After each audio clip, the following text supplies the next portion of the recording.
Blood on snow, each crimson droplet a stark accusation against winter's pristine canvas. Sarah Miller followed the trail, her arthritic fingers gripping her walking cane as wind howled through barren trees. At 68, she knew better than to venture out in Minnesota's cruelest blizzard.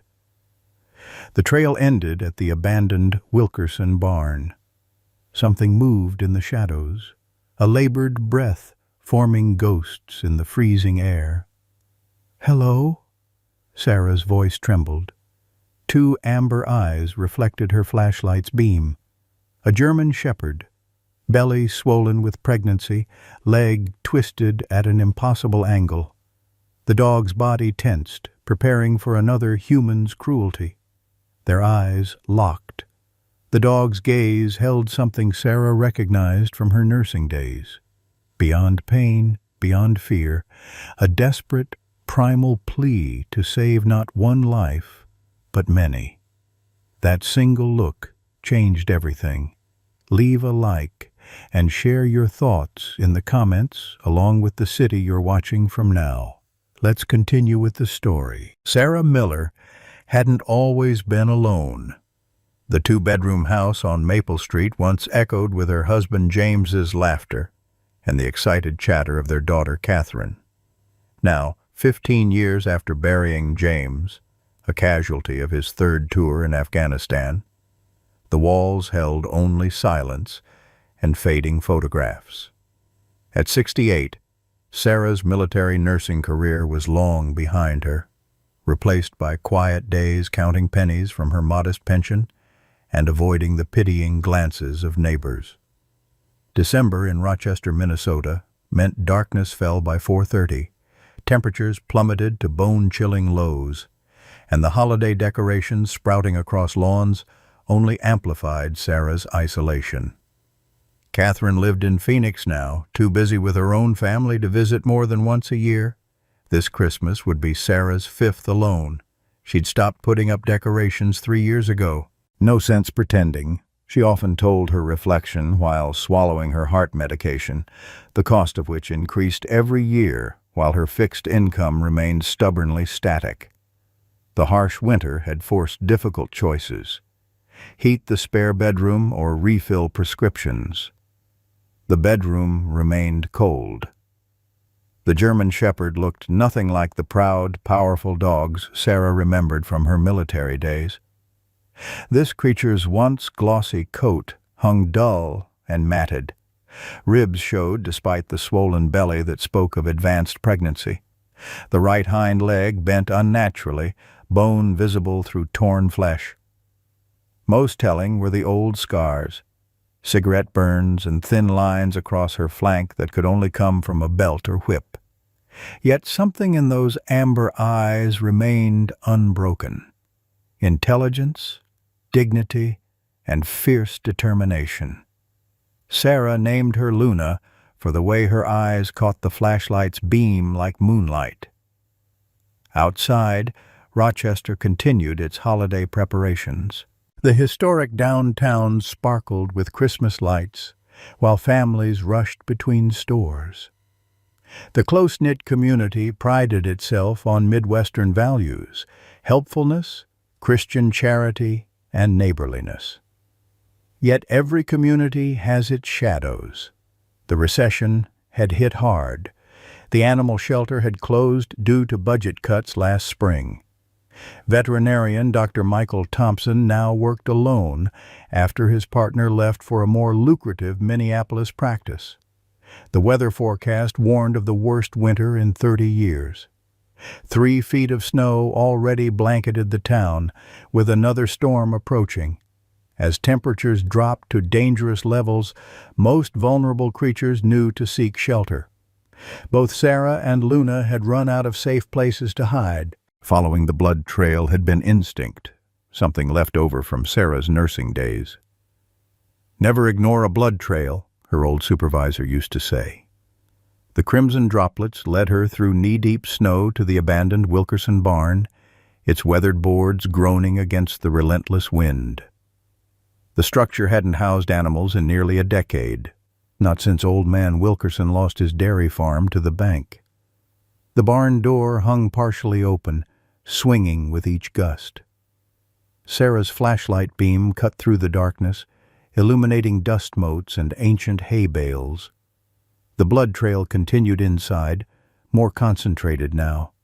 Sarah's breath caught in her throat when she found the source. The German shepherd had wedged herself between straw bales in the corner, creating a makeshift den.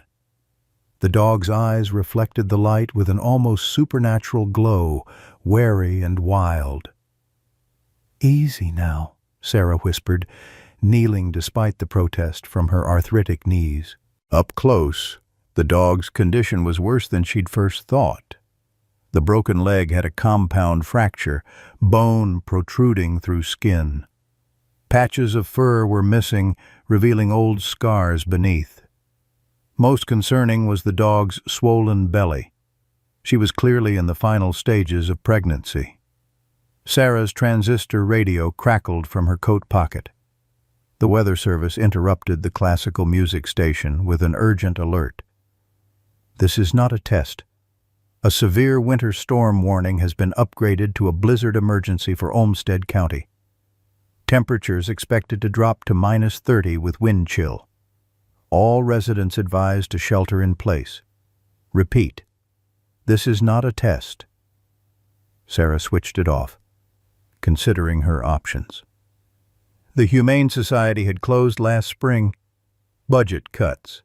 Animal control wouldn't venture out in this weather for a stray, especially with the city focused on human emergencies.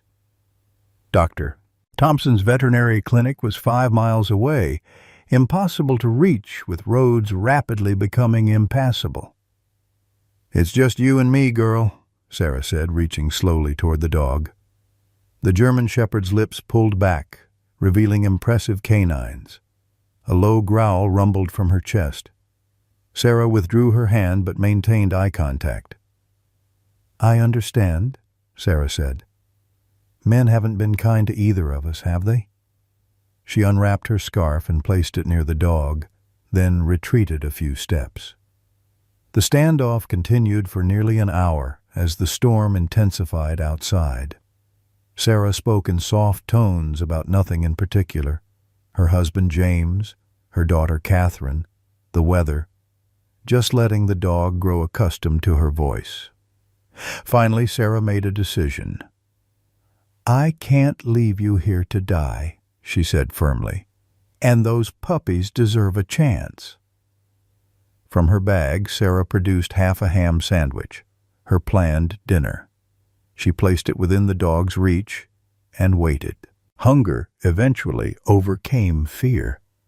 The German shepherd inched forward, snatched the offering, and retreated. Sarah nodded, satisfied with this small progress. Creating a makeshift stretcher from an old barn door, Sarah arranged her coat as padding. Moving the injured dog proved challenging. Each touch elicited growls that gradually weakened as the animal's strength ebbed. Eventually, the dog allowed Sarah to slide her onto the stretcher, whimpering when her broken leg shifted. "Just hold on," Sarah murmured. "I've patched up worse in the field." The journey home became an odyssey through deepening snow and howling wind. Sarah pulled the makeshift stretcher, stopping frequently to catch her breath and check on her patient. Halfway home, Mrs. Abernathy spotted them from her living room window. The neighborhood busybody hurried onto her porch, clutching her bathrobe closed. "Sarah Miller! What on earth are you doing with that wild animal?" she called out. "She's injured, Margaret." "Injured? Needs help," Sarah replied between labored breaths. "You should call animal control. That thing could have rabies or worse." "They won't come in this storm, you know that." Mrs. Abernathy's husband appeared behind her. "That dog looks dangerous, Sarah. Don't be foolish at your age." Sarah straightened her spine, summoning dignity despite her exhaustion. "I've handled worse than a scared dog, Frank. Much worse." "Don't come crying when it turns on you," Frank called as they disappeared back inside their warm house. Sarah continued her slow progress. The snow reached mid-thigh now, each step requiring tremendous effort. Her heart pounded dangerously, reminding her of the medication she'd skipped to afford heating oil. The wind cut through her layers, but she pressed on, one agonizing step after another. When her little blue house finally appeared through the swirling snow, Sarah nearly wept with relief. The porch light she'd left on formed a beacon in the white chaos. Just 20 more yards. "We're almost home, Luna," she told the German shepherd, who watched her with those intelligent amber eyes. "Almost home." Sarah managed to get Luna settled in her laundry room, transforming the small space with old blankets and towels into a makeshift nest. The German shepherd remained alert despite exhaustion, amber eyes tracking Sarah's every movement. Sarah cleaned the wounds as best she could with warm water and antiseptic, but the broken leg needed professional attention. Luna tolerated the ministrations with stoic dignity, only whimpering when Sarah accidentally pressed too hard. "You're doing fine, girl," Sarah whispered, her nurse's assessment telling her what she didn't want to accept. Luna's condition was deteriorating. The dog's breathing had become shallow, her temperature elevated. Around midnight, Sarah dozed off in the kitchen chair positioned near the laundry room door. A low, keening whine jolted her awake. Luna had shifted position, her body contorted, eyes wild with pain and confusion. "Oh, God," Sarah murmured, instantly recognizing what was happening. "The puppies are coming. Now." With trembling hands, Sarah dialed Dr. Michael Thompson's emergency line. Though they'd only exchanged pleasantries at church socials, Sarah knew his reputation as Rochester's most dedicated veterinarian, the only one left since the clinic downsized. "Dr. Thompson," a groggy voice answered on the fourth ring. "This is Sarah Miller. I've got an emergency, pregnant German shepherd with a compound fracture. She's gone into labor."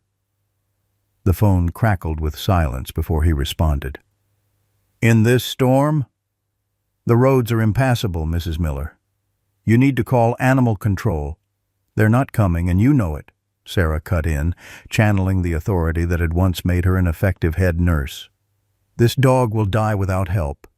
She's been abused, abandoned in the storm. I can assist with the delivery, but I need guidance." Something in her voice must have convinced him. For the next 3 hours, Dr. Thompson remained on the line as Sarah helped Luna deliver 6 tiny puppies. The first emerged shortly after 2 a.m., followed quickly by 2 more. The 4th and 5th required Sarah's intervention when Luna's strength began failing.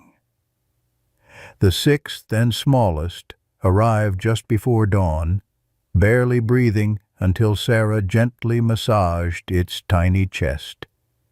Throughout the ordeal, Luna's eyes remained fixed on Sarah's face, something fundamental shifting in their relationship. The fear had given way to wary trust, a silent acknowledgement between 2 survivors. By morning, the blizzard had intensified. Sarah called Dr. Thompson again, this time sending photos of Luna's injuries and the 6 nursing puppies. "I've never seen abuse this systematic," Dr. Thompson said, voice tight with professional restraint. "The fracture is severe, but these older wounds, cigarette burns, whip marks, someone took their time hurting this animal." "Can you help her?" Sarah asked. The silence stretched. "Surgery for that leg will run $10,000, maybe $12,000. There could be internal injuries we can't see. Plus, she'll need antibiotics, pain management." The figure struck Sarah like a physical blow. Her entire emergency fund contained barely $5,000, money set aside for her eventual funeral so Catherine wouldn't bear that burden. "I understand," Sarah said, her voice steady despite the mathematical impossibility confronting her. Bring her in when the road's clear. We'll figure something out, Dr. Thompson said before hanging up.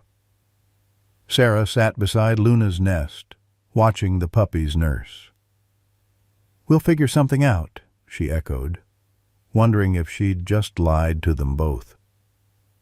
By afternoon, the Miller house had become the subject of neighborhood controversy. Margaret Abernathy had called her daughter, who posted about the crazy dog lady endangering herself for a vicious stray on the Rochester Community Facebook page. Others defended Sarah's actions. Someone remembered she'd been a military nurse. Another recalled how she'd quietly delivered groceries to the Petersons when Mr. Peterson lost his job.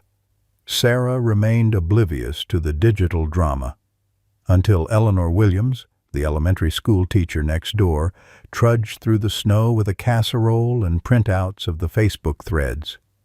"They're being ridiculous," Eleanor said, watching Sarah scan the comments. "That Frank Abernathy spent $6,000 on a golf membership last spring, but he's commenting that you're wasting resources on just a dog." Sarah set aside the papers. "People fear what they don't understand." "What will you do about the surgery costs?" Eleanor asked gently. Sarah glanced toward the laundry room where Luna nursed her puppies. "I have some savings," she said simply. The next morning, after confirming the puppies were stable, Sarah made her way to Rochester Community Bank. The teller's eyes widened when she requested a withdrawal of her entire emergency fund, but completed the transaction without comment. That afternoon, when the snowplows finally cleared Maple Street, Dr. Thompson arrived in his ancient Subaru. His clinical demeanor faltered when he examined Luna. "This isn't just about the leg," he said, his stethoscope pressed against Luna's side. "There's likely internal bleeding. The labor may have complicated things." "Can you save her?" Sarah asked. Dr. Thompson looked at the 6 tiny puppies, then at Sarah's determined face, and finally down at Luna, whose eyes somehow held both exhaustion and iron will. "I'll need to take her to the clinic," he said. "The puppies are too young to be separated for long. They'll need bottle feeding every 2 hours." Sarah nodded, already calculating the sleepless nights ahead. "I've managed worse shifts." When the time came to move Luna to Dr. Thompson's vehicle, something unexpected happened. The German shepherd, who had growled at every approach just 24 hours earlier, gently licked Sarah's hand, the first affectionate gesture she'd offered. Their eyes met in silent communication, a pact formed through shared ordeal. "I'll bring her back to you," Dr. Thompson promised, witnessing the exchange. Sarah stood in the swirling snow long after the Subaru disappeared, 6 newborn puppies mewling inside, her savings account empty, and the unmistakable feeling that her life had irrevocably changed course in the space of 24 hours. The first 48 hours without Luna tested Sarah's endurance. Feeding 6 squirming puppies every 2 hours transported her back to her nursing days. The exhaustion, the precision required, the absolute focus. She named them cautiously, afraid attachment might precede heartbreak. Scout, the largest, a male with one ear that wouldn't stand upright. Daisy, the gentlest female. Sergeant, who demanded to be fed first. Liberty and Justice, the inseparable middle siblings. And Hope, the smallest, weakest one who'd arrived last. Dr. Thompson called twice daily with updates. Luna had survived emergency surgery to set the compound fracture, but infection complicated matters. Metal pins now held her leg together, and a blood transfusion had been necessary. The veterinarian's voice remained clinical, but Sarah detected growing concern beneath his professional demeanor. "She's fighting hard," he said on the 3rd day. "Keeps trying to get up. I think she wants to return to her puppies." "She'll see them soon," Sarah replied, hoping she wasn't offering false comfort. Sarah's refrigerator now contained more puppy formula than human food. Her savings depleted, she'd started rationing her heart medication, taking it every other day instead of daily.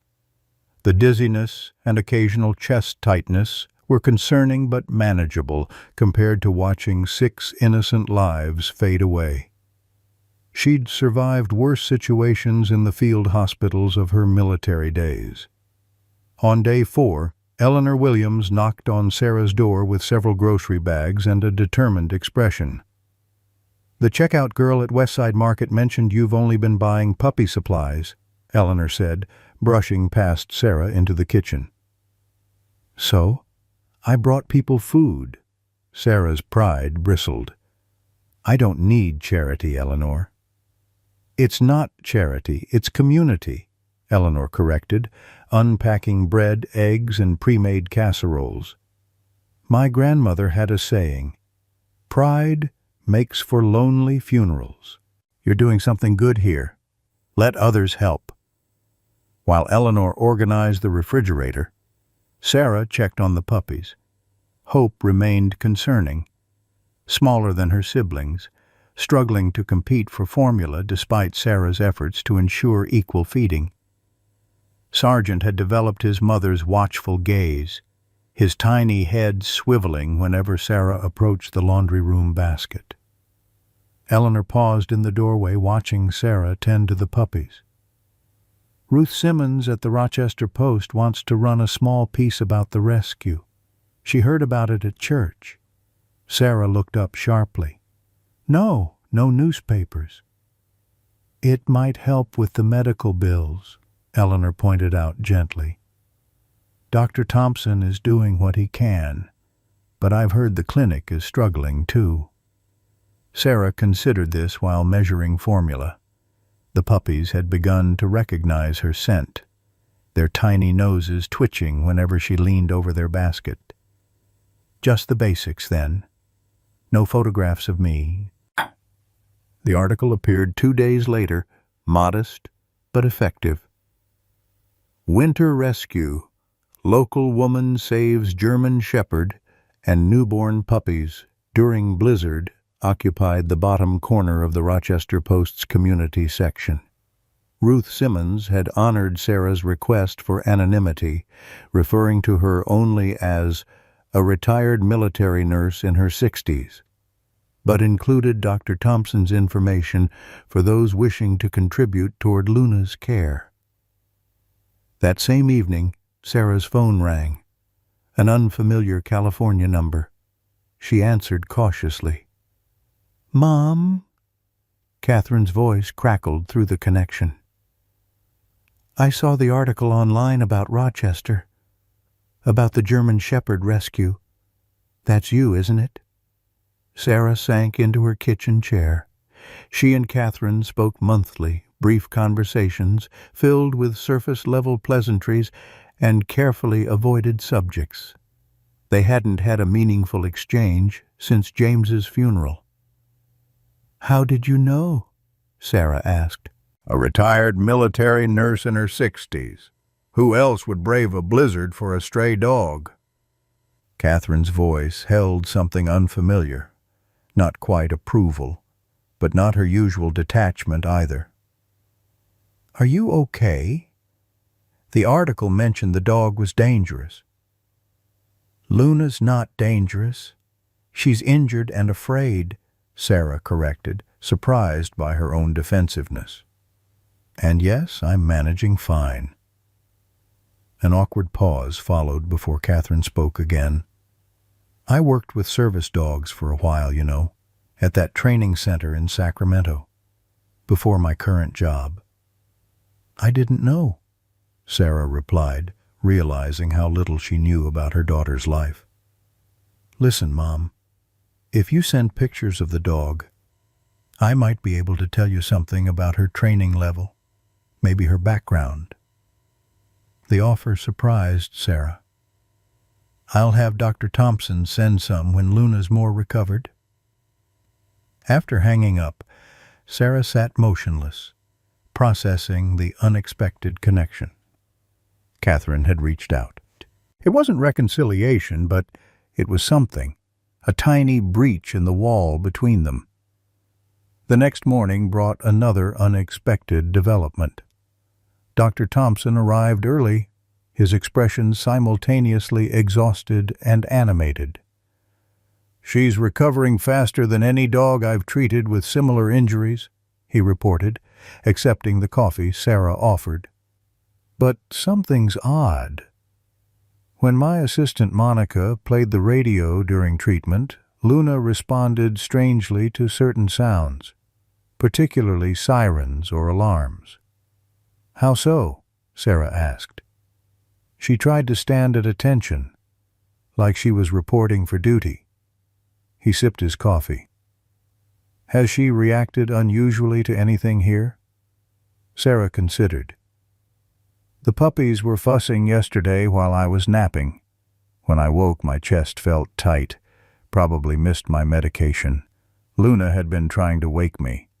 The puppies were fine." Dr. Thompson set down his mug. "Sarah, when was your last cardiac checkup?" "I'm fine," she deflected. "Tell me more about Luna's recovery." He frowned but continued. "She has muscle memory consistent with professional training. And yesterday during examination, I discovered she's microchipped."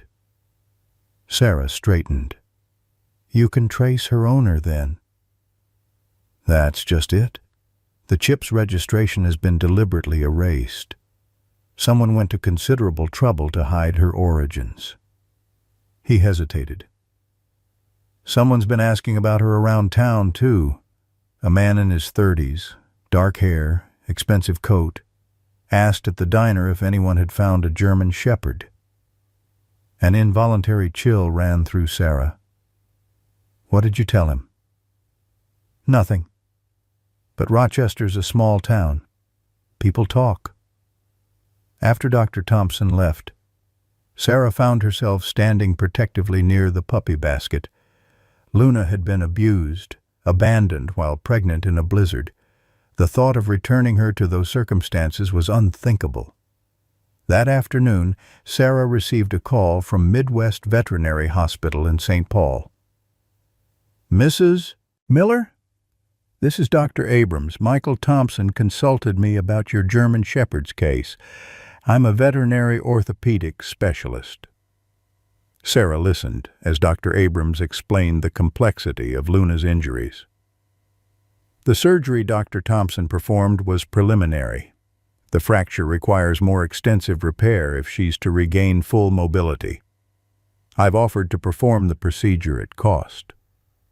But even then— "How much?" Sarah asked flatly. $8,000 minimum. I'm sorry."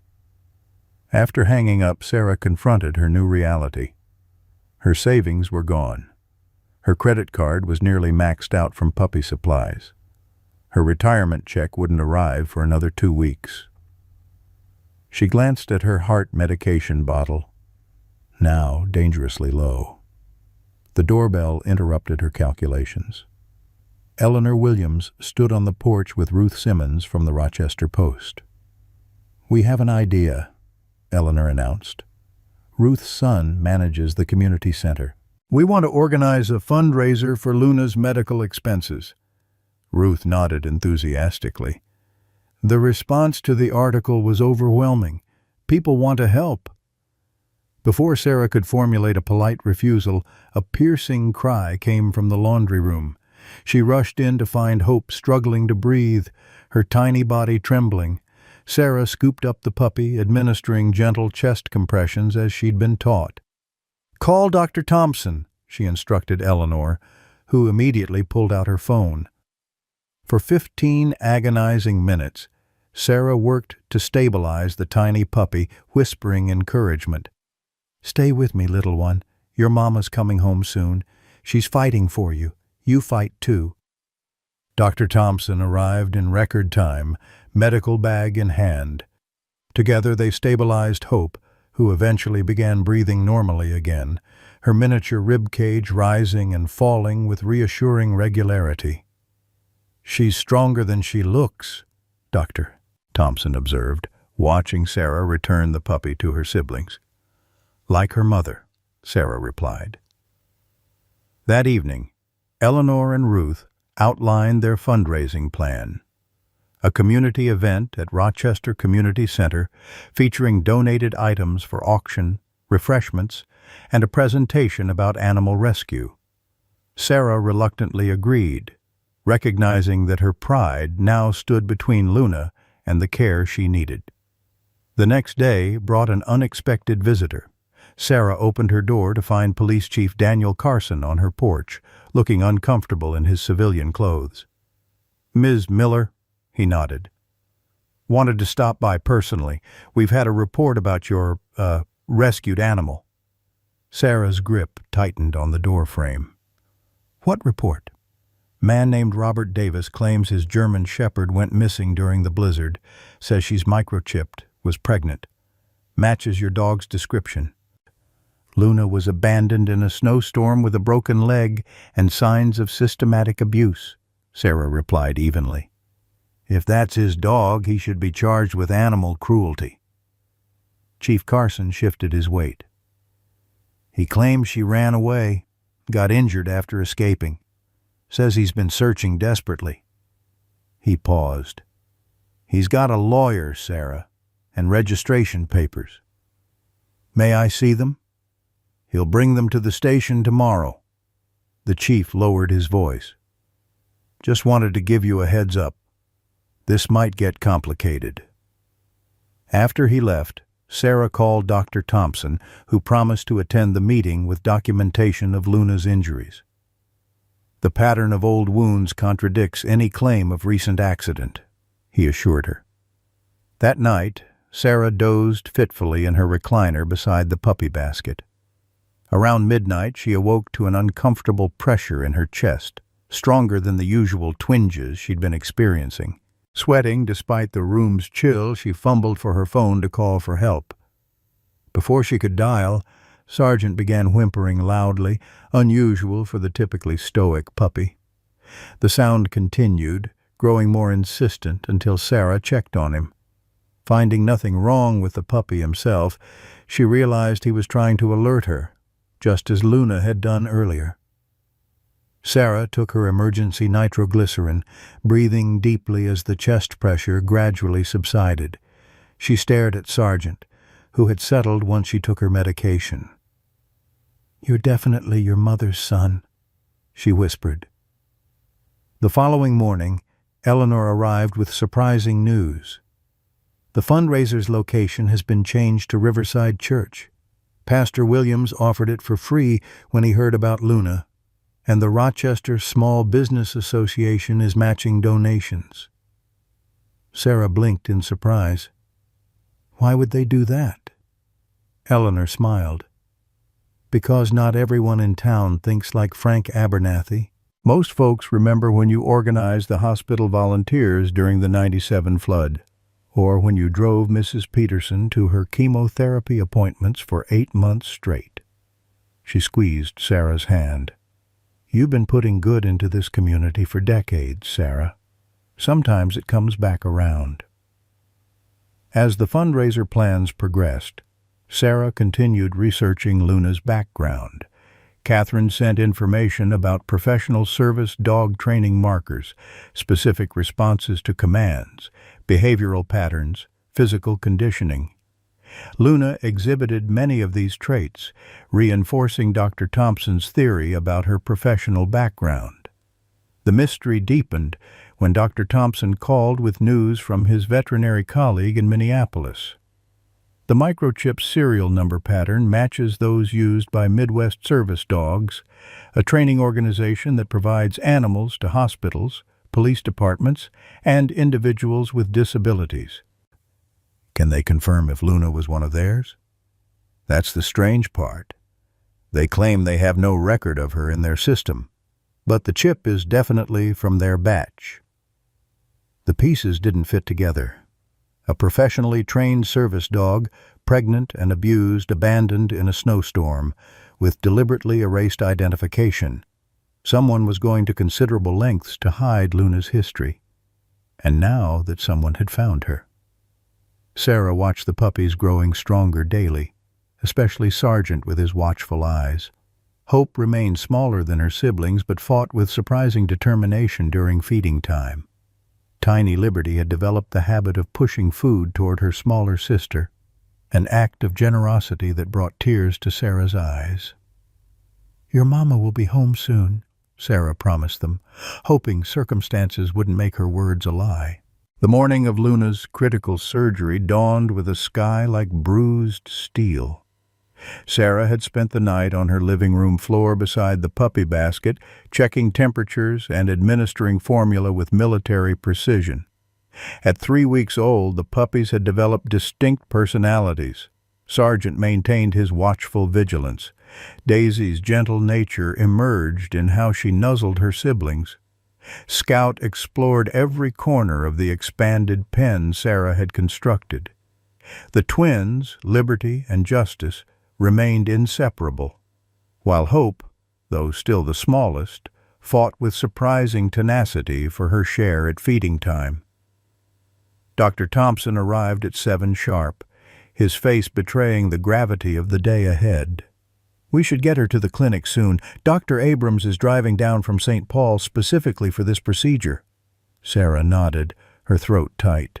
The fundraiser at Riverside Church had raised nearly $6,000, an impressive sum for a small community in winter's grip but still short of what was needed. Dr. Thompson had somehow convinced the specialist to proceed anyway, promising to cover the difference himself if necessary. "How are her chances?" Sarah asked, folding Luna's blanket, the one that now carried the mingled scents of mother and puppies. Dr. Thompson hesitated.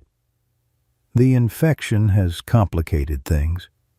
Her heart rate's been irregular. But she's strong, Sarah. Stronger than any dog I've treated in 30 years of practice."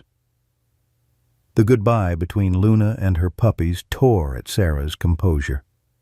The German shepherd, still weak from her injuries and initial surgery, dragged herself to each puppy, gently nuzzling them as if memorizing their scents. When she reached Hope, she lingered longer, licking the tiny runt with extra attention. "She knows," Sarah whispered. "She knows Hope needs more protection." Thompson nodded. "Mother dogs can sense vulnerability in their litters. It's instinctual." When the time came to separate them, Luna's eyes found Sarah's with an expression of such human understanding that Sarah had to turn away to hide her tears. "You take care of her," she instructed Dr. Thompson gruffly, her nurse's demeanor failing her. "She has babies to raise." "We'll do everything possible," he promised, carefully loading Luna into his vehicle. Sarah stood on her porch long after they'd disappeared, the winter wind cutting through her coat.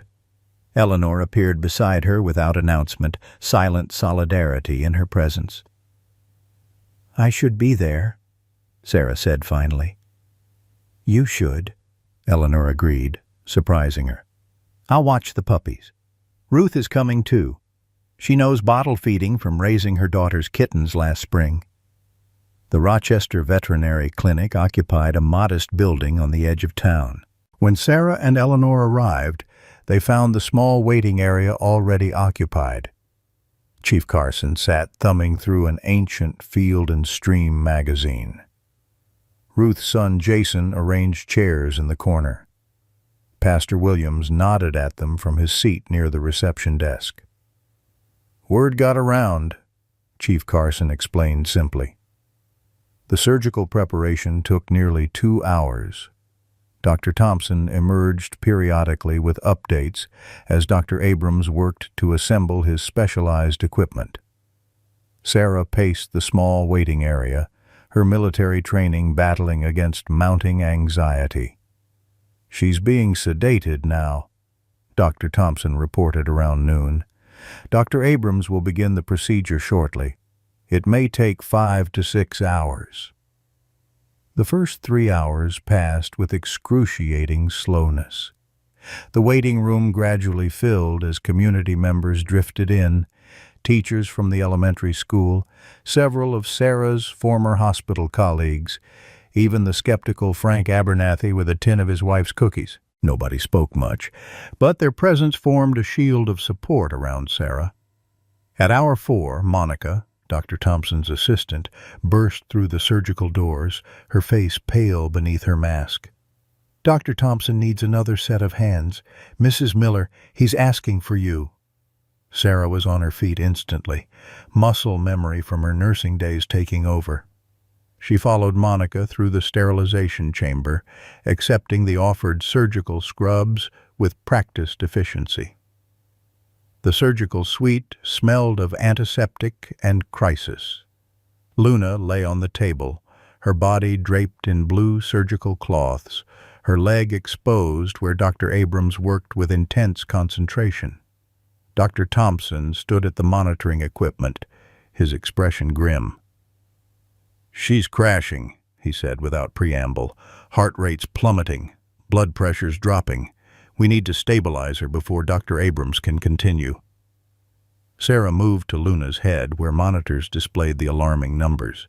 The German shepherd's once keen eyes remained closed, her powerful body unnaturally still beneath the surgical drapes. "What do you need me to do?" Sarah asked, slipping into the calm efficiency that had once made her an exceptional combat nurse. "Manual compression if she flatlines.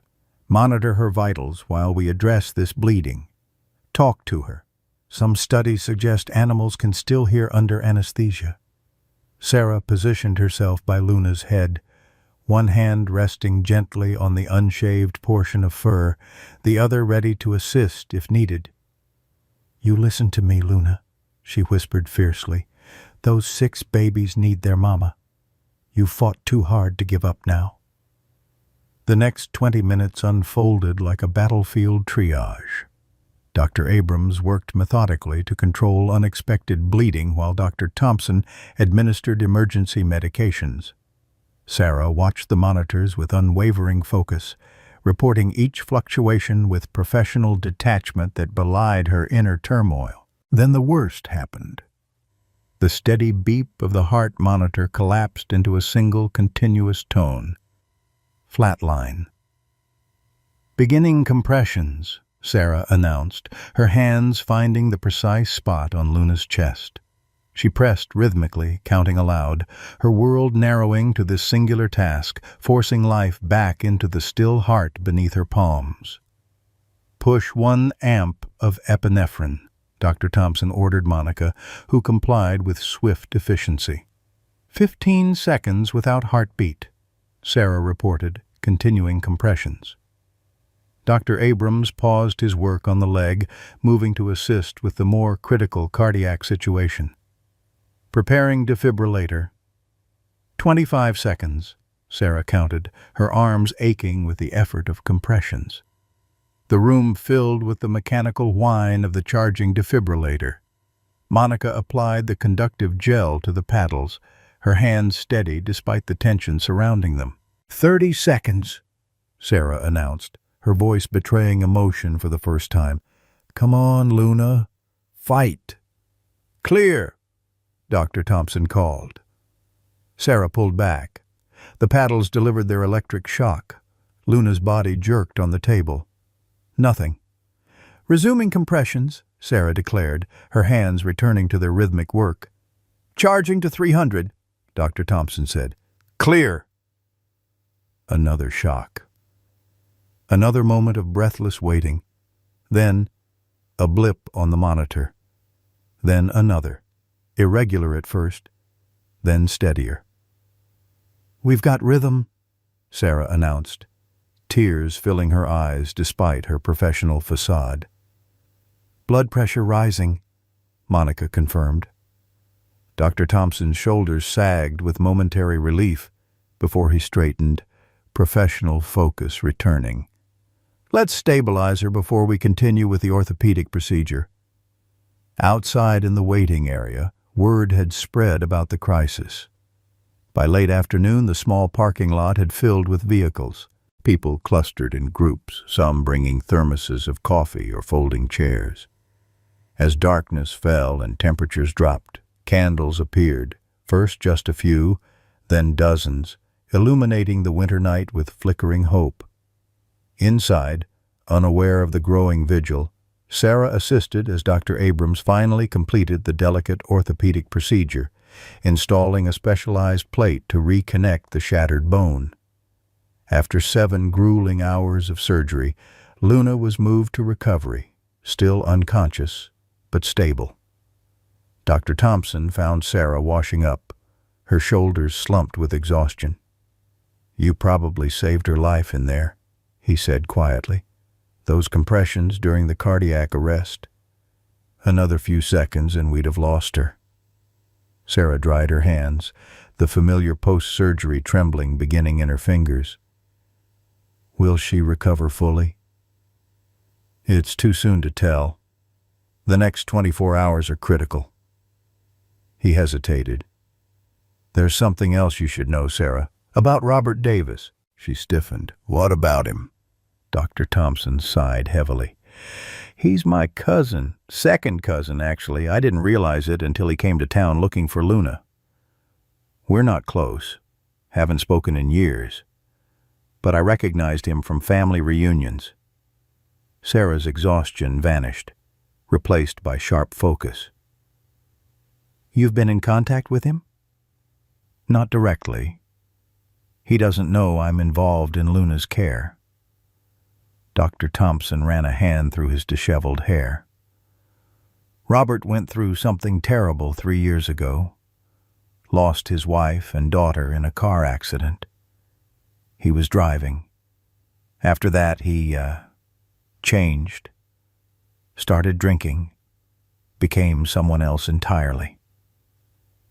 "That doesn't excuse abusing an animal," Sarah said flatly. "No, it doesn't." Dr. Thompson agreed. "But it might explain how a man who once donated to animal shelters became someone capable of abandoning an injured dog in a blizzard." Before Sarah could respond, Monica appeared in the doorway. "You both should come see this."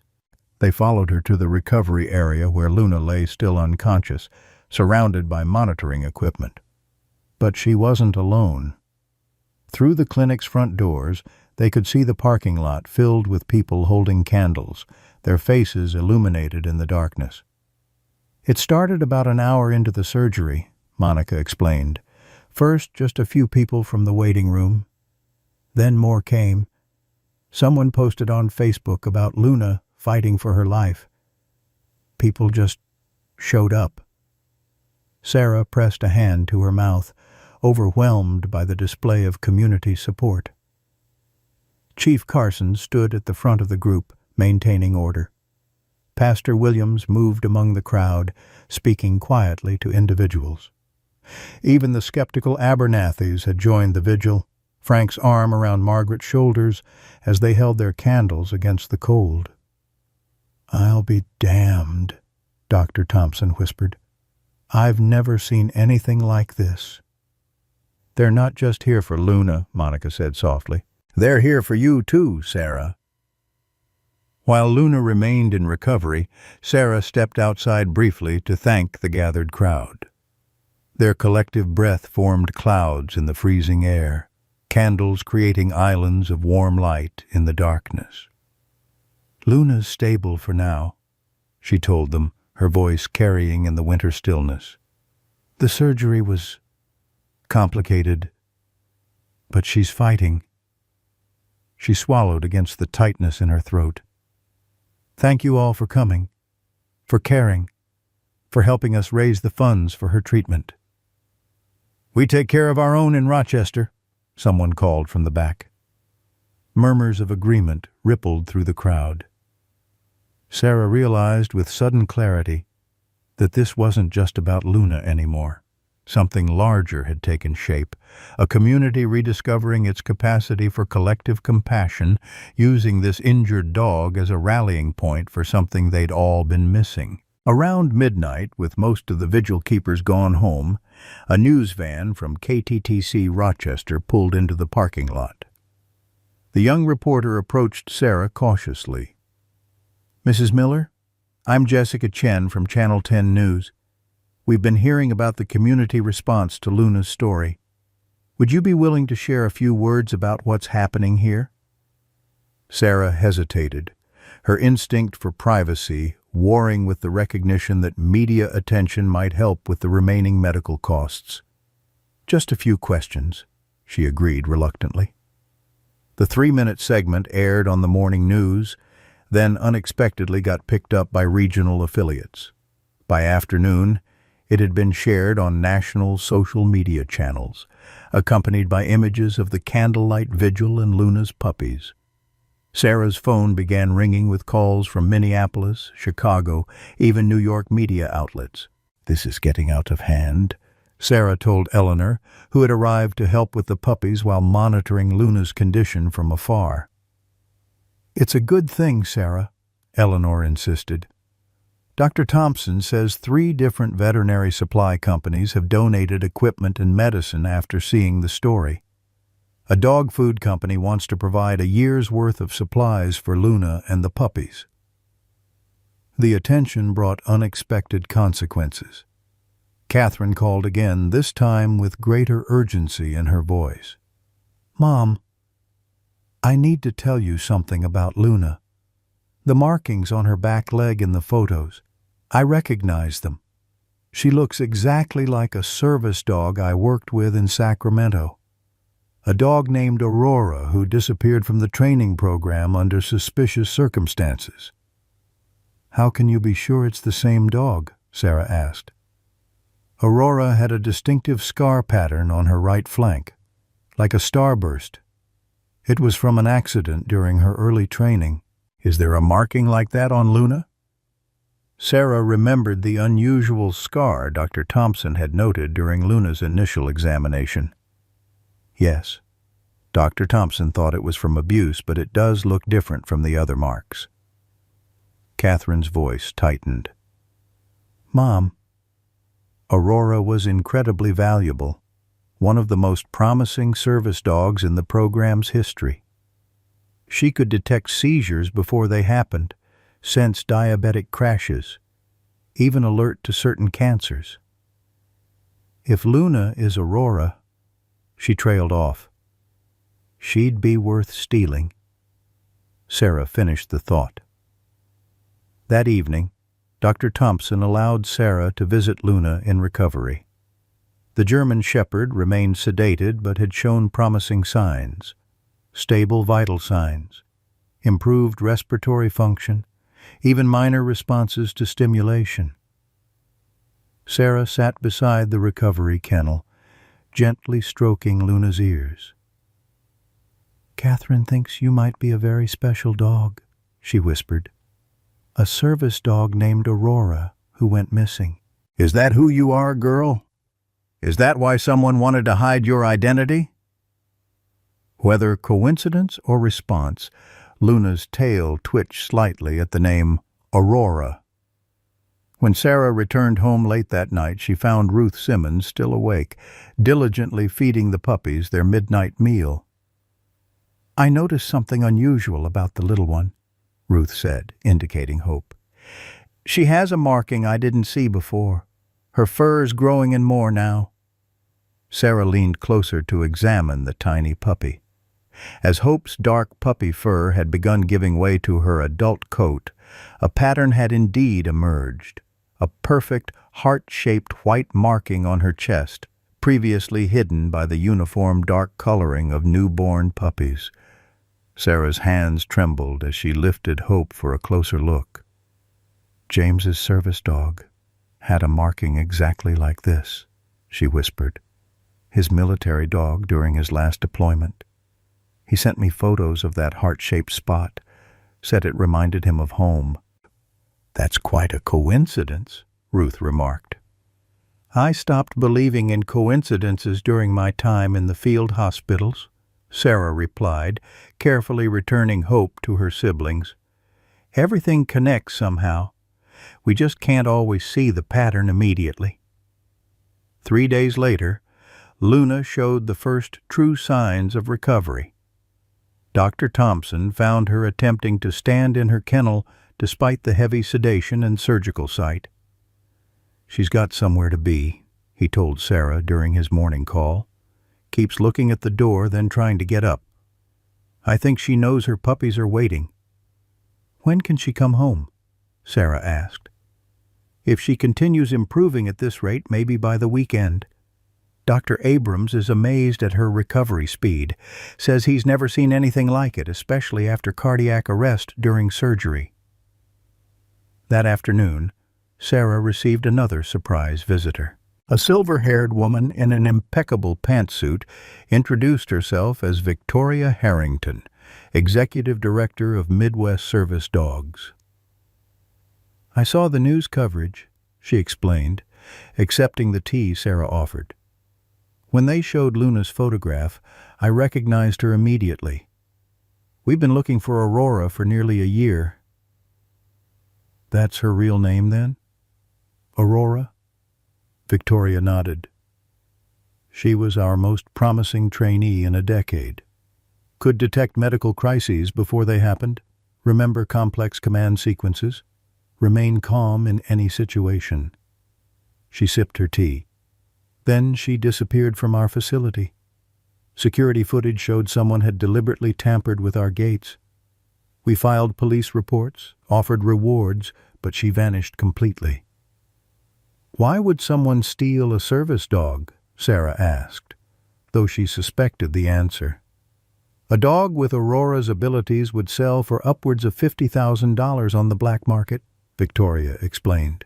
Some wealthy clients don't want to wait through our proper placement process, which prioritizes need over ability to pay. She set down her cup. We believe she was stolen, impregnated to increase profit through puppies, then somehow escaped or was abandoned when delivery complications arose. The story aligned with everything they'd discovered: the erased microchip, the professional training responses, Robert Davis's desperate attempts to reclaim her. A valuable stolen dog, pregnant with potentially valuable puppies, running from abuse and found by the one person in Rochester with both the medical skills to save her and the stubborn determination to protect her. Her puppies, Sarah said suddenly.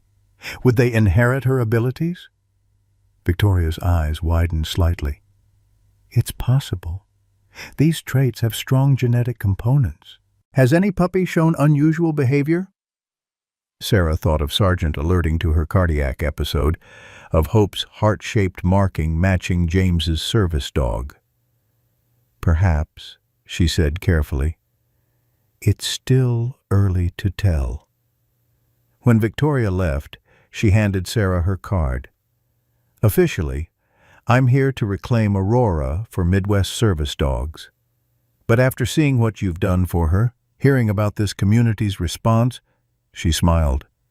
I think we might need to discuss a different arrangement altogether. Luna returned home on a Friday afternoon, moving gingerly with her heavily bandaged leg, but determined nonetheless. The reunion with her puppies reduced everyone present to tears. Luna inspected each one thoroughly, lingering over Hope with particular concern. The runt had gained weight, but remained noticeably smaller than her siblings. Luna settled into the expanded pen Sarah had prepared, allowing her puppies to nurse for the first time in nearly 2 weeks. It's a good sign, Dr. Thompson observed as he helped situate Luna comfortably. Her maternal instinct is overriding her pain. That will accelerate her healing. Sarah nodded, relief washing over her. But that evening, while preparing Luna's medication, a sharp pain lanced through Sarah's left arm and chest. She gripped the kitchen counter, breathing shallowly until the sensation subsided. She'd been rationing her heart medication for weeks to afford puppy formula and supplies. The warning signs had been mounting: dizziness, fatigue, intermittent chest tightness. Just stress, she told herself, doubling her medication dose despite the dwindling supply. The next morning, Sarah awoke to whimpering from the puppy pen. Hope lay listless while her siblings nursed vigorously. Luna nudged the tiny puppy repeatedly, distress evident in her amber eyes. "What's wrong, sweet girl?" Sarah whispered, lifting Hope gently. The puppy's breathing came rapid and shallow, her tiny heart racing beneath Sarah's fingers. The heart-shaped marking seemed to pulse with each labored breath. Sarah called Dr. Thompson, who arrived within 20 minutes. His examination confirmed her fears. "Pneumonia," he said gravely. "The smallest ones sometimes develop it despite our best efforts. Their immune systems just aren't as robust." Hope required round-the-clock care, antibiotics, nebulizer treatments, subcutaneous fluids. Luna refused to leave her smallest puppy, even to eat or relieve herself.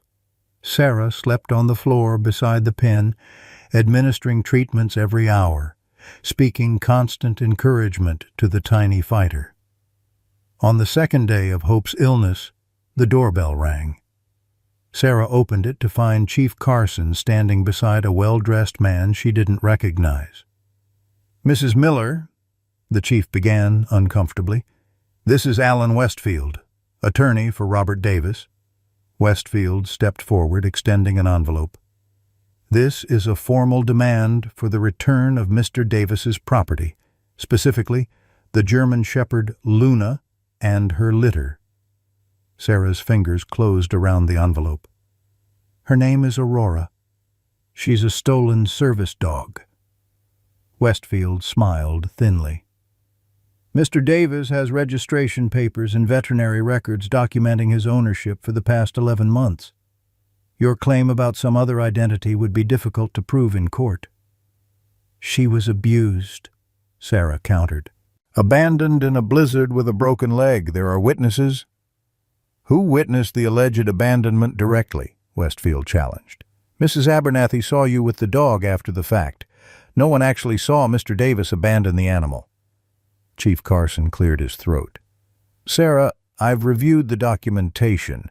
Legally speaking, it's pretty solid." "I've contacted Midwest Service Dogs," Sarah said.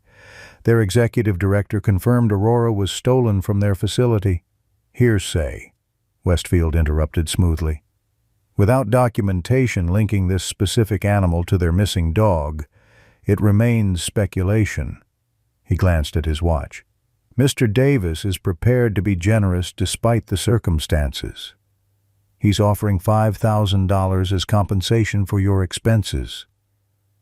Before Sarah could respond, her phone rang.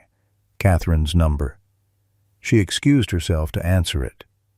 "Mom," Catherine sounded breathless. "I've been trying to reach Victoria Harrington at Midwest." "She's out of the country until Wednesday. You need to stall until she returns with the documentation." "Catherine, Robert Davis's lawyer is here with ownership papers." A pause. "Mom, there's something I need to tell you. About my time at the Sacramento Training Center." The confession came in a rush. Catherine had worked at a facility connected to Midwest, where she'd witnessed Aurora's training. She'd also been present when a wealthy client, a man matching Robert's description, had toured the facility, expressing particular interest in Aurora. "I didn't know he would steal her," Catherine insisted. "But I remember him clearly, and I remember Aurora's distinctive abilities. If Hope has been showing the same alerting behaviors—" Sarah glanced toward the puppy pen where Hope lay struggling for each breath, despite Luna's attentive presence. "Catherine, I have to go. Hope is very sick." That night, conditions deteriorated rapidly. Hope stopped responding to the antibiotics. Her breathing became more labored despite the treatments. Luna remained vigilant, occasionally looking at Sarah with pleading eyes that broke her heart. Dr. Thompson arrived around midnight, his face grim as he examined the failing puppy. "We should consider taking her to the clinic for oxygen therapy." Sarah nodded, gathering supplies for transport. As she reached for her coat, another sharp pain seized her chest, more intense than before, radiating down her left arm. She gasped, dropping to her knees. "Sarah?" Dr. Thompson was beside her instantly, medical training taking over. Chest pain? Radiating to your arm? She nodded, unable to speak through the vice gripping her chest. I'm calling an ambulance. Classic heart attack symptoms. He reached for his phone. No, Sarah managed. Hope first. Sarah, you're having a cardiac event. Hope won't make it if we wait, she insisted. Please. What followed was a desperate compromise, Doctor. Thompson drove them all to the veterinary clinic. Sarah in the passenger seat clutching nitroglycerin tablets, Luna and Hope in the back seat, the other puppies left in Eleanor's care. Sarah refused further medical attention until Hope was stabilized on oxygen. But by dawn, despite every intervention, Hope's tiny body could fight no longer. She slipped away as snow began falling again outside, Luna gently licking her smallest puppy one final time. The grief overwhelmed Sarah's already stressed heart. As she cradled Hope's still form, the crushing chest pain returned with crippling intensity. The last thing she saw before consciousness fled was Luna's concerned amber eyes watching over her. Always the protector, even in her own grief. Sarah awoke to the steady beep of heart monitors and the antiseptic smell of hospital rooms, familiar territory from her nursing career, though never before from this side of the bed. Rochester Methodist's cardiac unit was state-of-the-art, a fact she'd often proudly mentioned during her tenure there. Now, its efficiency kept her alive. "Welcome back," a voice said softly. Sarah turned her head with effort. Dr. Ellis Peterson, chief of cardiology and once her supervisor, stood beside her bed reviewing a chart. His silver hair had grown more pronounced since her retirement. "Moderate myocardial infarction," he explained, noticing her questioning gaze. "You're lucky Michael Thompson recognized the symptoms and administered your nitroglycerin. Another hour and we'd be having a very different conversation." Sarah's thoughts cleared slowly through the medication haze. "Hope," she whispered. "The puppy." Dr. Peterson's expression softened. "I'm sorry, Sarah. Doctor Thompson told me everything." Grief washed over her, for the tiny puppy with the heart-shaped marking, for Luna who had lost her child while still recovering herself, for her own failure to save a life so preciously fought for. "Luna," Sarah managed, "your dog is fine. Eleanor Williams has been caring for her and the remaining puppies." He checked her IV. "You have other visitors who've been waiting rather impatiently. Feel up to seeing them?" Sarah nodded weakly. The door opened to reveal Catherine, her daughter's face pale with worry, and something else. Guilt, perhaps, or regret. Behind her stood a professionally dressed black woman Sarah recognized as Victoria Harrington from Midwest Service Dogs, now returned from her trip abroad.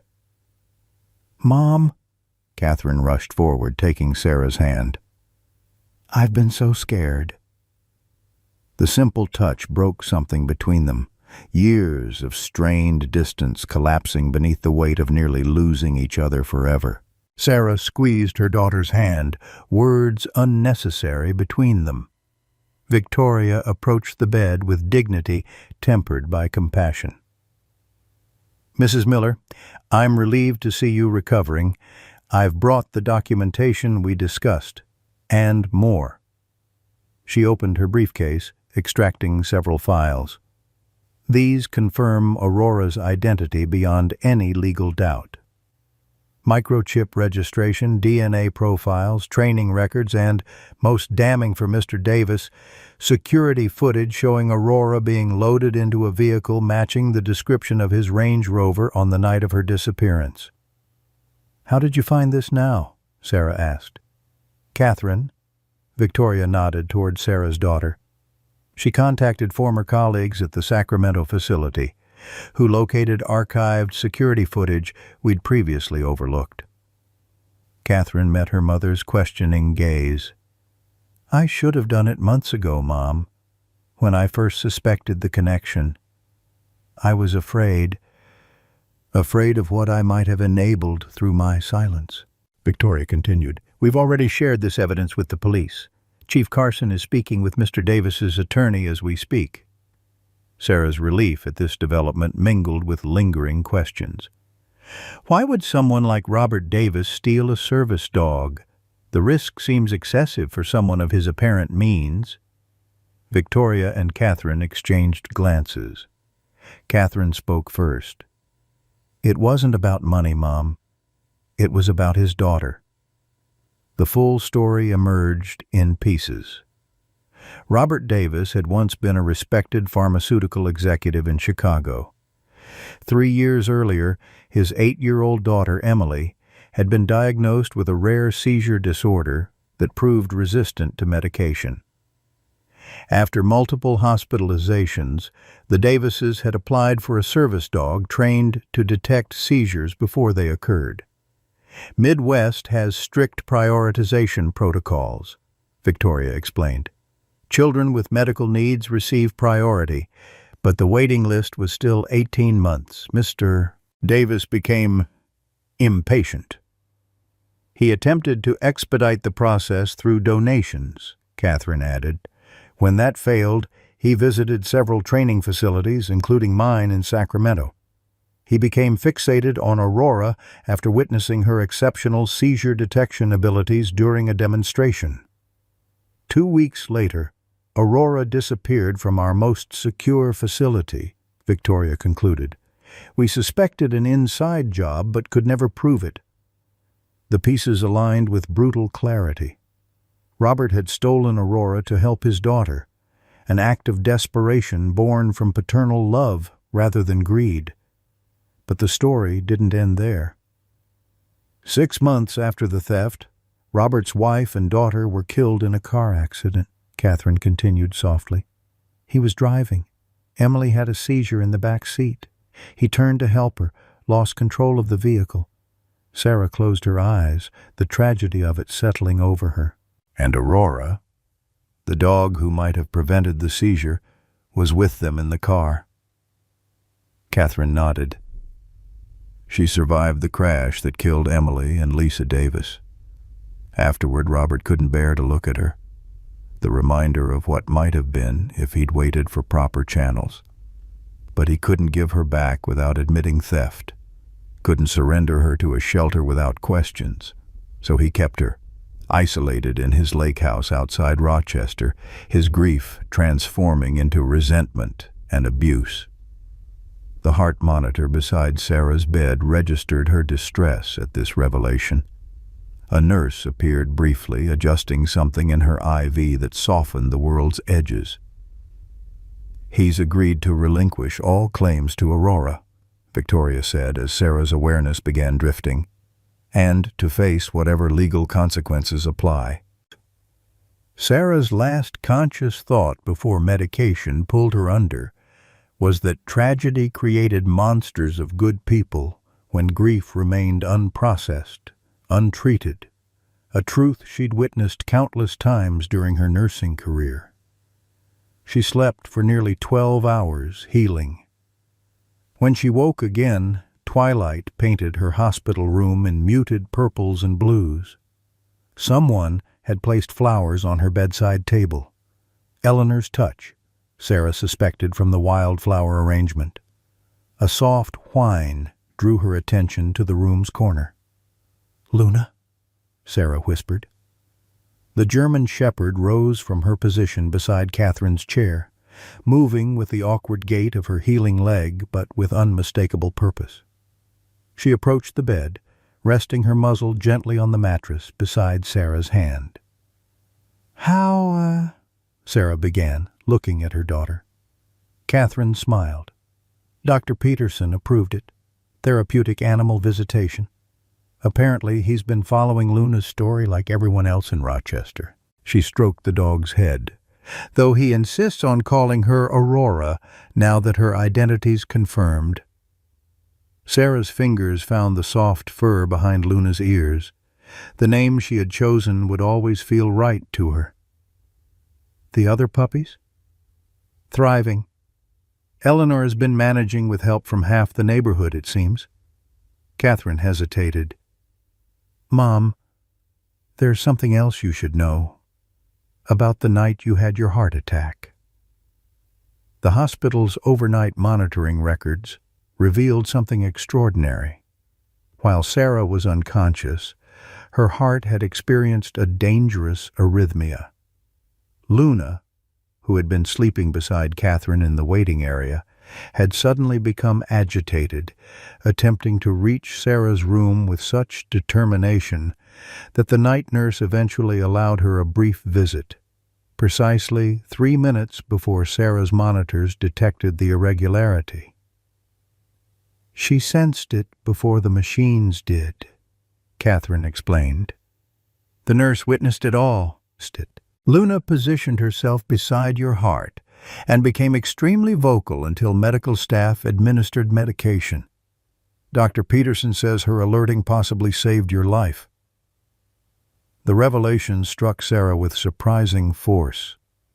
The special connection she'd felt with Luna from their first meeting in the abandoned barn wasn't imagined. It was quantifiable, documented. A bond transcending simple companionship. The following morning, while Sarah underwent tests, Catherine met with Victoria and Chief Carson. When she returned to the hospital room, her expression contained equal measures of satisfaction and disbelief. You won't believe what's happened, she began, settling into the visitor's chair. Robert Davis came to the police station himself this morning, surrendered his ownership papers, admitted to stealing Aurora from Midwest, the whole story. He's asked to speak with you when you're well enough. Sarah's instinct was to refuse, but something, perhaps her nurse's trained empathy, made her reconsider. Did he say why? He saw the news coverage about Luna saving your life. It affected him deeply, I think. Catherine paused. There's more. He's offered to pay for all of Luna's remaining medical expenses, plus a substantial donation to Midwest's training program in Emily's name. 2 days later, against Dr. Peterson's advice, but with his reluctant permission, Sarah received her unexpected visitor. Robert Davis bore little resemblance to the wealthy, demanding figure she had imagined. Grief had hollowed his once handsome face, etching premature lines around eyes that had witnessed unimaginable loss. "Thank you for seeing me, Mrs. Miller," he said, remaining standing, though she had gestured to a chair. "It's Sarah," she corrected. "Please sit." He perched uncomfortably on the edge of the visitor's chair. "I won't take much of your time. I just wanted to apologize personally for everything." "Catherine explained about your daughter," Sarah said. "About Emily." Robert's composure fractured briefly before he gathered himself. She would be 11 now. The seizures started when she was 6. The medications made her so ill. He stared at his clasped hands. Aurora, Luna, was my desperate solution. I convinced myself the theft was justified because Emily needed her more than anyone else. "A parent will do almost anything for their child," Sarah offered, surprising herself with the empathy she felt. "The accident happened so fast," Robert continued, his voice hollow. "Emily had a seizure in the back seat. I turned around, just for a second. Aurora was trying to help her." He swallowed hard. "Afterward, I couldn't look at her without seeing Emily's face. I became someone I never thought possible." The room fell silent except for the steady rhythm of Sarah's heart monitor. "I don't expect forgiveness," Robert finally said. "What I did to Aurora after Lisa and Emily died, the neglect, the anger, the abuse when I was drinking, is unforgivable. But seeing her on the news, how she saved your life—" He looked up, meeting Sarah's gaze directly. "She's fulfilling her purpose again, the purpose I stole from her." Chief Carson had explained that Robert faced potential charges for theft, animal cruelty, and filing false registration documents. Victoria had indicated that Midwest service dogs might not press charges if restitution arrangements were made, an unusually compassionate response that reflected the complex moral territory of the situation. "What will you do now?" Sarah asked. "Face whatever consequences come," he said simply. "Then start over somewhere. Try to live a life Emily would be proud of." He stood, preparing to leave. "There's one more thing. When they were cataloging my documentation for evidence, they found something I think belongs to you." From his pocket he withdrew a small envelope, placing it on her bedside table. "I'll let you rest now. Thank you for hearing me out." After Robert left, Sarah opened the envelope with unsteady fingers. Inside was a photograph. A service dog wearing official working vest, the distinctive heart-shaped marking on its chest clearly visible. The back bore a handwritten note. "Captain James Miller, with Service Dog Valor, Afghanistan Deployment, 2008. Sarah pressed the photograph to her chest, pieces falling into place with breathtaking clarity. Luna's puppies weren't just random genetic combinations. They carried lineage. Hope's heart-shaped marking hadn't been coincidence but heredity. Somehow, through impossible mathematics of fate, Luna had been bred with a dog from the same working line as James's military partner. When Catherine returned, Sarah shared this revelation. "It makes sense," Catherine nodded. "Service dog programs carefully track bloodlines for desirable traits. Valor could easily be related to whatever sire was selected for Aurora." "Hope knew," Sarah whispered, remembering the tiny puppy's brief but significant life. "Somehow, she knew to find me." That evening, while Catherine went home to shower, Sarah received an unexpected visit from Monica, Dr. Thompson's assistant. "I thought you'd want to see this right away," she said, handing Sarah a small tablet with video playing.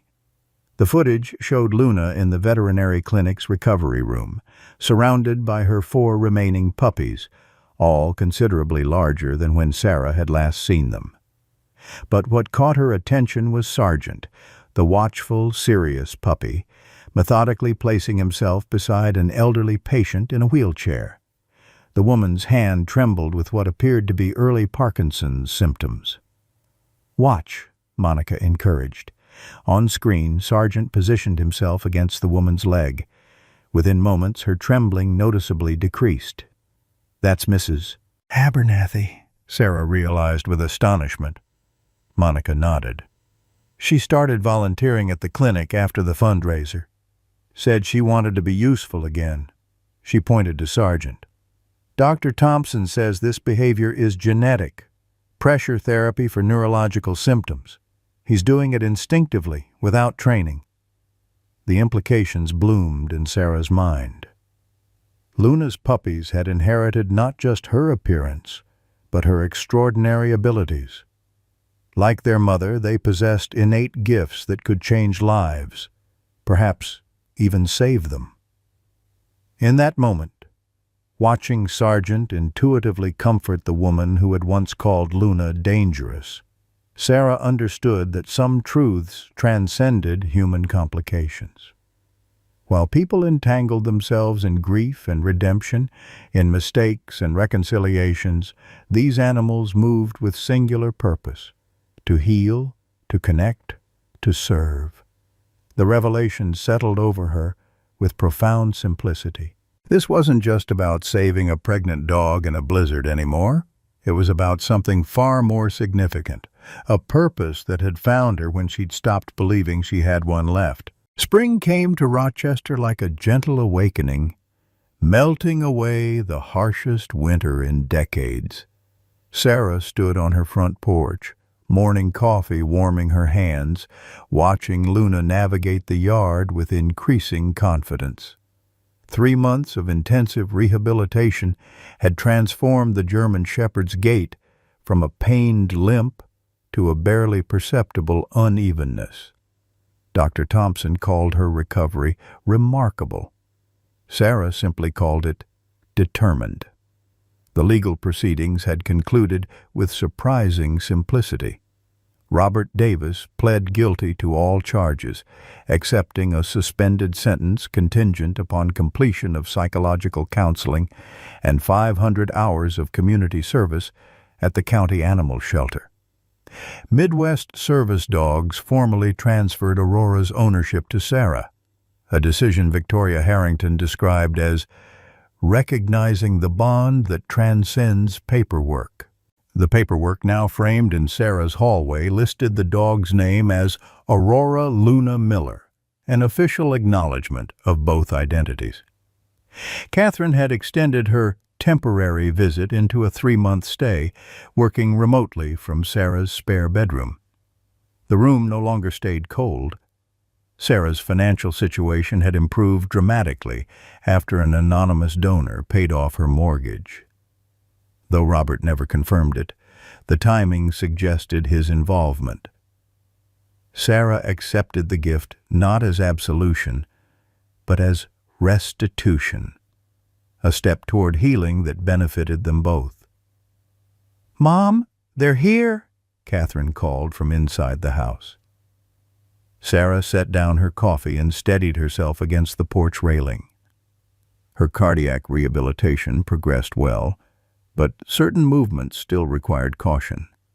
Luna immediately appeared at her side, providing balance without being asked. One of countless ways she anticipated Sarah's needs. The blue minivan pulling into the driveway contained Eleanor Williams, who had transformed from neighbor to friend to family over the past months. From the passenger seat emerged Ruth Simmons, now officially the Rochester Post's animal advocacy columnist, after her coverage of Luna's story gained national attention. "Ready for the big day?" Eleanor called, helping Ruth navigate the walkway. Sarah nodded, emotion tightening her throat. Today marked a significant milestone. Placement day for Luna's remaining puppies. At 4 months old, they had developed into extraordinary young dogs, each displaying unique manifestations of their mother's special abilities. After weeks of assessment and matching by Victoria's team, they would meet their forever families this afternoon at a special ceremony in Riverside Church. The puppies greeted their visitors enthusiastically from their expanded pen in the living room. They had grown from helpless newborns into distinct personalities. Sargent, stoic and watchful, already showing remarkable aptitude for neurological support. Daisy, gentle and intuitive, who gravitated toward those in emotional distress.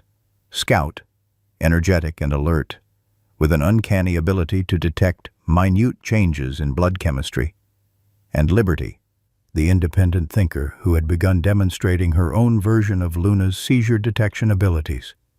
Their sister Justice had already been placed in a special training program at Midwest's headquarters, her talent for alerting to cardiac irregularities too valuable to delay formal development. Each time Sarah visited, Justice greeted her with particular attention to her chest, a living reminder of the heart condition that might have gone undetected without Luna's intervention. "The families are so excited," Ruth said, reviewing her notes for the newspaper feature. "I've interviewed all 4 of them, such perfect matches. Perfect." Sarah had personally participated in the selection process, working alongside Victoria to ensure each puppy's abilities aligned with their new family's needs. Sargent would join the Henderson family, whose 12-year-old son battled worsening Parkinson's symptoms. Daisy was matched with Dr. Peterson, a placement that initially surprised Sarah until the cardiologist quietly revealed his wife's struggle with PTSD following a violent home invasion. Scout would assist Monica's nephew, a type 1 diabetic whose dangerous blood sugar crashes had resulted in multiple hospitalizations. Liberty, perhaps most poignantly, would join Robert Davis in his new role at the animal shelter. her seizure detection abilities continuing the purpose originally intended for her mother. "Where's the memory box?" Catherine called from the kitchen. "Hall closet, top shelf," Sarah replied. The wooden box, handcrafted by Pastor Williams, contained mementos of hope: photographs, her tiny collar, paw prints pressed in clay, and a lock of fur displaying the heart-shaped marking. Each family would receive a small remembrance of hope, ensuring her brief life remained connected to her siblings' future service. Catherine appeared in the doorway, box in hand, her eyes soft with understanding. The shared experience of losing hope had bridged something fundamental between mother and daughter, a mutual recognition of how grief could either destroy or transform. They had chosen transformation. "It's almost time," Eleanor reminded them gently. As they prepared to leave, Luna positioned herself beside the empty puppy carrier, the one that would have held hope. She gazed at Sarah with those intelligent amber eyes that seemed to comprehend everything. "I know, girl," Sarah whispered, kneeling carefully beside her. "I miss her too." When the ceremony at Riverside Church exceeded everyone's expectations, the community that had once gathered for a desperate fundraiser now assembled in celebration. Chief Carson, Dr. Thompson, Dr. Abrams from St. Paul, and even the skeptical Abernathys occupied front-row seats. Frank Abernathy, transformed by his wife's volunteer experience with the puppies, had become one of the most vocal advocates for what the town now called Luna's Law, a county ordinance establishing stricter penalties for animal abuse and dedicated funding for emergency veterinary services. Victoria Harrington delivered a moving speech about service dogs' extraordinary impact. "These animals represent the best of what's possible when genetics, training, and purpose align," she told the gathered crowd. But Luna's puppies demonstrate something even more remarkable: how trauma and recovery can coexist, how loss doesn't diminish capability, how the most wounded among us often possess the greatest healing power. When Robert Davis entered with his counselor, a ripple of murmurs passed through the audience. Sarah had insisted on his invitation despite lingering community resentment. Redemption required opportunity, another lesson from her nursing career she couldn't abandon now. The ceremony concluded with each family receiving their puppy and Hope's memorial token. Catherine photographed every moment, creating visual testimony to the journey that had begun with a blood trail in snow and culminated in this community celebration of second chances. As summer yielded to autumn, Sarah and Luna established new routines. 3 days weekly, they volunteered at Rochester Methodist Hospital, where Luna's presence provided comfort to patients and staff alike. Her official therapy dog certification hadn't surprised anyone. What astonished the evaluators was her ability to distinguish between patients who wanted interaction and those who preferred solitude, a nuance that typically required extensive training. On Thursdays, they visited the animal shelter where Robert worked through his community service hours. The initial awkwardness between them had gradually evolved into cautious respect. Robert's grief remained palpable, but was now channeled productively, his natural organizational skills transforming the shelter's operations, while Liberty, growing into her role beautifully, alerted him to potential seizure activity with increasingly reliability. "She reminds me of Emily," he admitted during one visit, watching Liberty demonstrate a new training technique. "Not in a painful way anymore, more like carrying forward something precious." Sarah understood. Every time Luna laid her head on a patient's lap with that particular attentiveness, Sarah felt James's presence, not as haunting absence, but as continued purpose. Catherine's temporary stay extended indefinitely when she accepted a position developing Rochester's first service dog training satellite facility for Midwest. the spare bedroom transformed into a permanent space, complete with photographs and personal touches that had been absent during her brief holiday visits of previous years. Dinner conversations evolved from cautious small talk to genuine sharing, often lasting late into the evening. They were learning each other anew, mother and daughter, but also two women with individual histories, finding unexpected common ground in their mutual devotion to Luna's legacy. The first snowfall arrived early that year, blanketing Rochester in pristine white mere days before Thanksgiving. Sarah stood at her living room window, watching crystal flakes descend from steel-gray skies, remembering the very different winter day when she'd first followed crimson droplets through similar snow.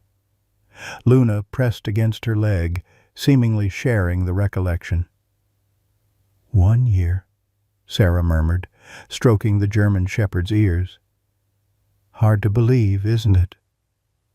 The anniversary of Luna's rescue would come the following week. The Rochester Post planned a feature article. The veterinary clinic would host an open house showcasing improvements funded through the Luna's Legacy initiative. But Sarah had arranged something more personal, a private gathering at her home for those who had formed the core of their journey.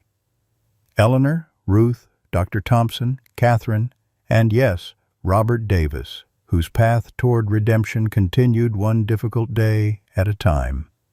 Christmas transformed Rochester into a postcard vision of Midwestern holiday spirit. Downtown storefronts glowed with multicolored lights. The historic Plummer Building displayed an enormous wreath. Carolers moved through neighborhoods collecting donations, this year designated for the county's new Emergency Veterinary Fund. Sarah's house, for the first time in 5 years, boasted a fully decorated tree. Catherine had unearthed ornaments from the attic, including handmade childhood creations Sarah had carefully preserved. They hung them together, each bauble unlocking shared memories and creating tentative bridges across years of distance. On Christmas Eve, Sarah's living room filled with unexpected fullness. Dr. Thompson arrived with Monica and her nephew, who proudly demonstrated Scout's alerting techniques. Eleanor brought her famous cranberry bread and updates on Sargent's progress with the Henderson family. The Abernathys contributed a surprisingly thoughtful gift, a custom collar for Luna with an embroidered heart symbol honoring Hope's memory. Victoria Harrington made a brief appearance, delivering news that Justice had completed initial training with record-breaking assessment scores. Chief Carson stopped by with his wife, bringing department store wrapped packages and heartfelt appreciation for how one dog changed our whole community's perspective. Even Dr. Peterson visited briefly between hospital rounds, sharing that Daisy had transformed his wife's ability to navigate public spaces previously rendered impossible by her PTSD. She hasn't slept through the night in 3 years, he confided quietly to Sarah. Until now. Robert and Liberty arrived last, standing uncertainly on the porch, until Catherine welcomed them inside. He had brought no gifts except a simple card containing a photograph. Emily, holding an Adoption Day poster for service dogs, her smile radiantly hopeful. Inside, he'd written simply, "Thank you for helping me remember her the right way." After everyone departed, Sarah, Catherine, and Luna sat beside the Christmas tree, multicolored lights reflecting in Luna's watchful eyes. "Remember last Christmas?" Catherine asked softly, "when I called about that newspaper article?" Sarah nodded. "I was sitting right here, alone in the dark. No decorations, no plans. And now look at us." Catherine gestured around the room, at gifts, at photographs, at evidence of lives intersecting. The following morning, Sarah woke early to find Catherine already in the kitchen preparing breakfast. Luna, typically vigilant, remained curled in her bed, unusually reluctant to begin the day's activities. "Luna seems tired," Sarah observed with concern. Catherine smiled mysteriously. Maybe she was up late. Come see. They moved quietly to Luna's bed in the living room corner. There, nestled against her side, lay a tiny black puppy, no more than 8 weeks old. Around its neck was a red bow with a card. Her name is Faith. Merry Christmas. Victorian Midwest Service Dogs. Sarah knelt beside them, tears filling her eyes as the puppy stirred. When Faith rolled over, revealing a perfect white heart-shaped marking on her chest, Sarah gasped. "Hope's genetic sister," Catherine explained softly. "From the same bloodline, born 2 months ago. Victoria said some things are too important not to continue." As sunrise painted the snow-covered yard in rose-gold light, Sarah sat beside Luna and Faith, watching the day begin with quiet wonder. Through the window, she could see a cardinal landing on the bird feeder, a flash of brilliant red against pristine white, no longer a trail of loss, but a beacon of possibility. "Full circle," Sarah whispered, as Faith's tiny paw came to rest precisely over her heart. "Life's most beautiful chapters can begin when we least expect them." Sarah's journey with Luna reminds us that purpose often finds us when we're brave enough to follow unexpected paths, even blood trails in snow. Perhaps you've felt that emptiness, wondering if your most meaningful days are behind you. Like Sarah, many of us face quiet mornings in houses grown too large, relationships that have drifted, and routines that have lost their spark. But her story shows how one act of compassion rippled outward, healing not just a broken dog, but a fractured family, a wounded man, and an entire community. It's never too late to matter profoundly. The connections we forge, whether with animals, estranged family members, or neighbors we've barely noticed, can transform winter's isolation into spring's renewal. What unexpected joy might be waiting for you to discover? What blood trail of possibility might lead to your next chapter? We'd love to hear about a time when an unexpected encounter changed your life's direction, or about a special animal that helped heal your heart. Please share your story in the comments. Your experience might be exactly what someone else needs to hear today.